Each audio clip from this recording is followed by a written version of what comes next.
Hello guys, দেখুন আজকে আমি একটা কত বড় ডিম দেখা যাচ্ছে। এবার আমি শুনেছি যে এই ডিমের মধ্যে নাকি দুটো কুসুম থাকে, তাই দেখি আজকে ট্রাই করে। আজকে দোকানে দাদাদি ডিম বিক্রিও করছিল, তার কাছে অনেক এরকম ডিম রয়েছে। ঠিক আছে, ডবল ডিমের কুসুম। ঠিক আছে, আজকে দেখি, নিয়েছি, ট্রাই করে দেখি একবার। হ্যাঁ, ফাটাই।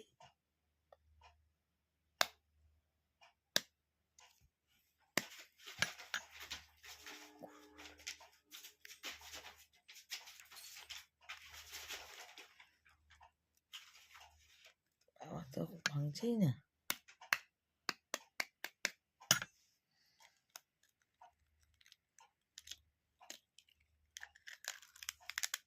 আরে বাবা, তো সত্যিই তো দুটো কুসুম। দেখি, দেখাই, আপনারা দেখতে পাচ্ছেন কিনা দেখি। ওরে না, দারুণ! একটা ডিমেতে দুটো কুসুম। ওয়াও!